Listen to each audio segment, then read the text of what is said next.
Welcome back. Simply Trade Tips. We're on episode 3 of Technology and Trade. This episode is importing and exporting.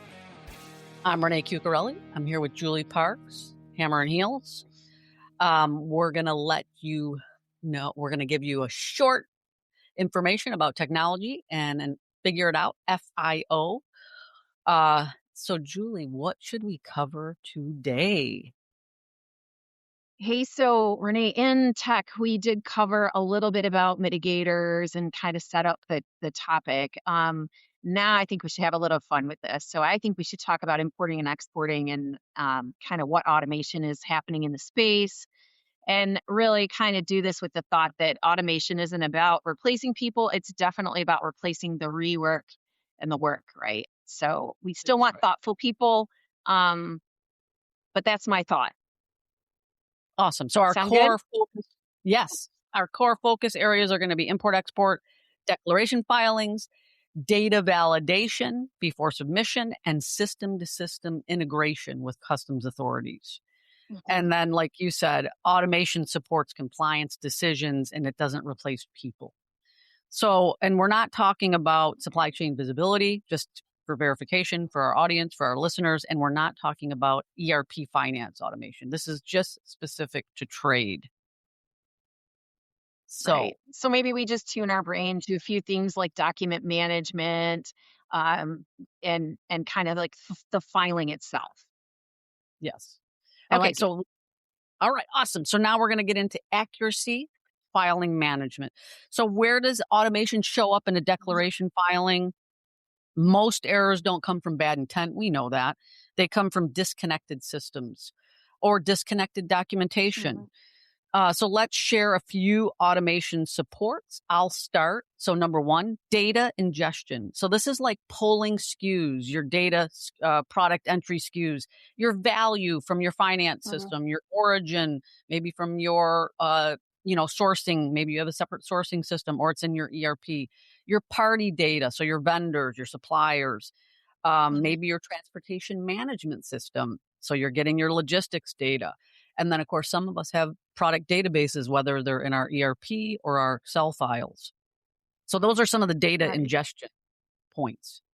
Yeah, and then I think, Renee, maybe another category could be that rules-based validation. So when you use something or before you use it, maybe you're bouncing it against some rules that say, like, did I get the HS right? Did I add all the extra HS numbers that need to be added? There might be some country of origin logic that you want to put in there that says that if the shipping country is different from the origin, maybe you're doing a check there. There's also value examples that we've seen where you can say if something from a certain supplier is valued under a certain amount, let's just check that out. So those are kind of some examples of rule-based validation. Renee, maybe there's another category you can think of? Yeah. So documenting automation related to documents. So how can we automate commercial invoice, packing list, certificate of origins, and like in today's environment, mill certs. There's so many additional documents related to these executive orders. So we can AI can check these documents for inconsistencies. You can do EDI. So anyway, there's a lot of automation that can happen with documentation to validate the information. And just a plug on that, Renee, like I've had experience kind of taking paper, right? All trade works on paper. So artificial intelligence is being used to take the paper and turn it into data so that you can then add on all of your customs attributes. So perhaps gone are the days of paying for costly integrations, what field mapping to what field. AI can do a lot of these things, and customs brokers are doing it. There's software packages that'll do that and cover it. But I'll also add there's perhaps another category of actually being able to direct file. So there's custom systems that allow you to direct file. Again, some governments are more friendly than others if you're talking about global. There's also the ability to ingest government single window data. I know we're working on UK data, EU, eventually we'll get there, but definitely the US is pretty advanced in that, and Canada with CARM. So you can actually see and ingest the data that the government is filing. Yeah. Renee, maybe there's one more category. Yeah. Yes, but I wanna go back to your middleware and all I Mm. remember the days of you and I doing that and how horrific it was. That was literally the worst part of our automation project. So thank God we can just use documents and AI. I am so excited. Okay, so the last area is exception handling. So we can flag Mm. anomalies, for human review, like Julie just mentioned. Maybe our AI will catch something and we Mhm. want human review. Reduce post entry corrections and penalties by doing that, right? So if we're catching things prior to it ingesting in custom system, we're going to reduce the post review.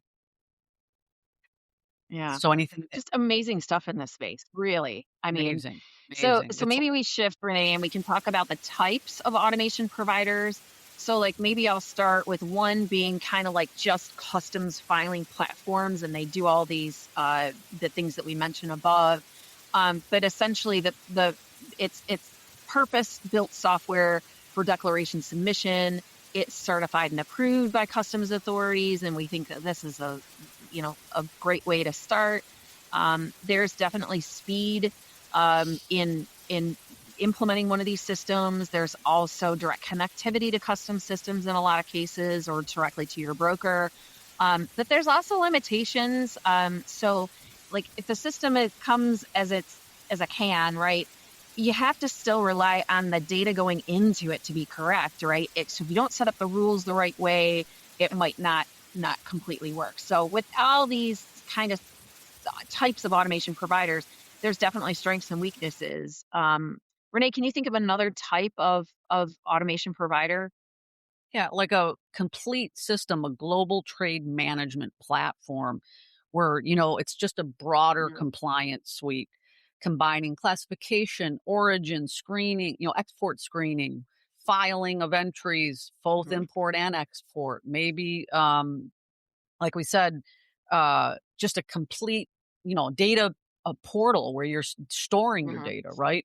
It's Mhm. centralized, it's enterprise scaled. So these large, like we said, a Mhm. global trade management system, it's a massive implementation, but maybe not with our AI, and Mhm. requires a strong internal data discipline. You have to have multiple cross functional teams involved in this implementation.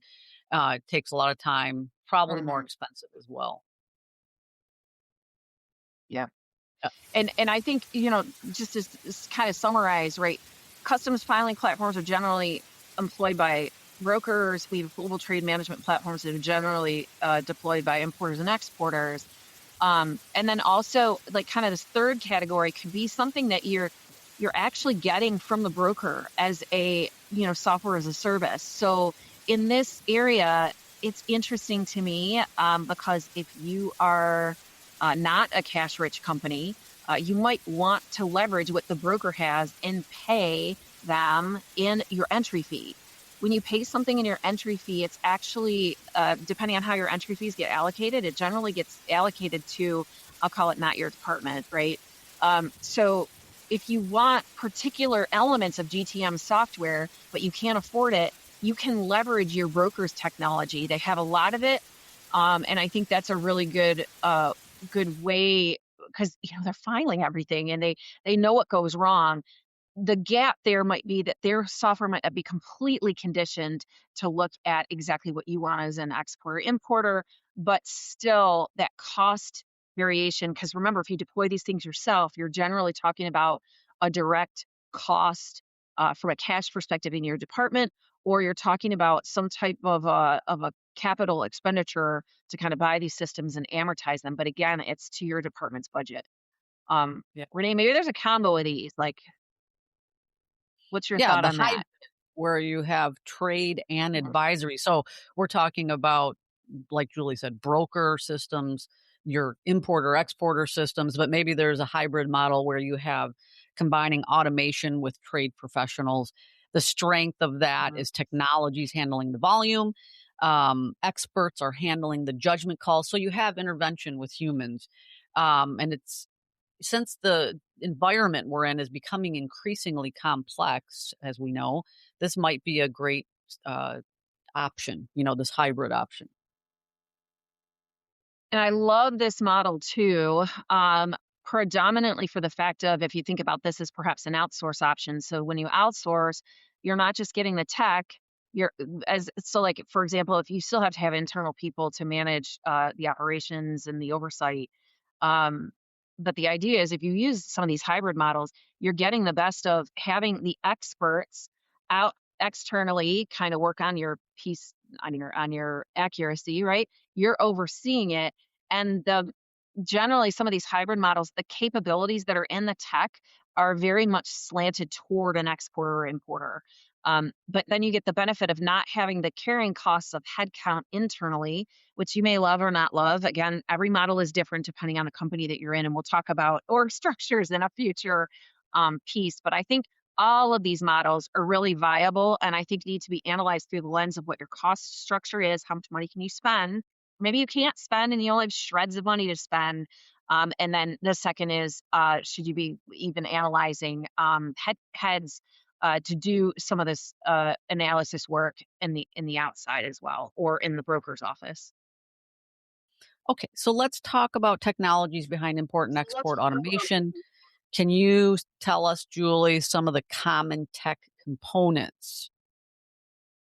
Yeah, so APIs and EDI are kind of like APIs is kind of like the new aspect of like that verified credential. Like I know Renee is giving me information and she knows me, right? Or EDI is like there's an old fashioned kind of handshake that happens there. Those kind of capabilities exist. There's rules engines that kind of give you classification logic, origin rules, value thresholds. There's a data normalization model that kind of talks about harmonizing the ERP supplier and logistics data kind of in a similar platform, right? Because a lot of our data ends up being in the silo of the transportation management system, the silo of your ERP system for buying and selling, and then the silo of your broker maybe for global trade. There's data normalization models that kind of pull all that information together. There's also kind of the aspect of audit trails, right? So in a lot of this technology, there's timestamp decisions, there's version control that we want to take a look at in the tech. And then kind of last but not least is, well, actually second to the last is workflow automation. I think that when we talk about workflow, there's a way to route exceptions. There's a way to gain approvals. So there's capabilities in the software that allow you to do that, escalating for decision making or when things don't seem quite right. You can pull those out and get them. But the really, and I think most important piece is the artificial intelligence, machine learning piece. I think that this is a huge win for trade. And it shouldn't be something that we stray away from. It's something we should really embrace and think of it as another tool that we can be deploying. But I think that this is AI and ML is so incredible for pattern recognition, right? So, like you as a trade professional might go, that tariff is completely wrong, but you know it because of your brain. AI will pick it up because it knows this one doesn't quite look like all the others, and isn't it worth a try in that space? So maybe Renee, let's pivot to thinking about. We talk about all. It's not all about us, right? It's kind of about how the government is leveraging. So, how is the government leveraging these tools to validate an importer or exporter transmission? Like, what have you found the governments are doing here? Yeah, I recently saw a post on LinkedIn that said, "Hey, I hope you're not working in like 2000 because it's 2026 and the governments now have increased their technology significantly. They're ahead of Right. us. They're using phenomenal AI and machine learning, like Julie said. So they're using import and export automation to receive the data faster.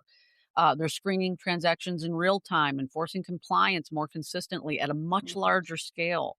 So by automating the declaration intake, our intake, risk targeting, and audit selection, customs authorities shift reactive enforcement to proactive. I mean, when we started, they were using Mhm. red pens. I've said this I in think our before. They were checking manually and giving me a document back that had a red pen mark on it. So it's data driven oversight right. while still relying on human judgment for high risk decisions. But I mean, let's just face it, customs is using the tools we have and Mhm. more to, like we said, be proactive instead of reactive. So let's sum it up. Oh, I don't want to gloss over this, Renee, but one thing that we could probably think about is the benefit here is that we would holler when we would get treated differently at a port, in a different port, or the Yeah. customs inspector would do something different. A lot of these capabilities that the government has makes them be a little bit more authentic and standard. Again, inspectors on boots on the ground will do what they will, but it's very much minimized. But I also say too, it's also scary, and that they're kind of making these decisions, the tool is, and giving them to a officer for review and get prompting them, "Hey, look at this." And that's something that we really hadn't seen before in these broad scales. So again, it's more the case that we need to get there first as exporters, importers, so that we can at least match what the government is What they're doing. doing. So sorry, Renee, I Yeah. interrupted you. No, no, no, that's awesome. Thanks for the ad. Yeah, I mean, the real Yeah. takeaway is we have to be proactive because customs is being proactive. Mhm. So what are some Mhm. realistic expectations? And we can sum this episode up a little bit, Julie. Yeah, I think that you need to think about automation in a space as kind of reducing those manual errors. We want consistency and finally, so we want to increase that consistency. I think that we're going to speed that throughput, but it does not eliminate regulatory judgment. It does not fix bad master data. And you guys know every project that you've ever worked on in tech always has a component of, is the master data accurate? And boy, I need to go back to my supply chain and get that gussied up a bit. So I think that really, to sum this up, I think automation accelerates the good decisions, but it really exposes those bad data elements kind of in a faster way.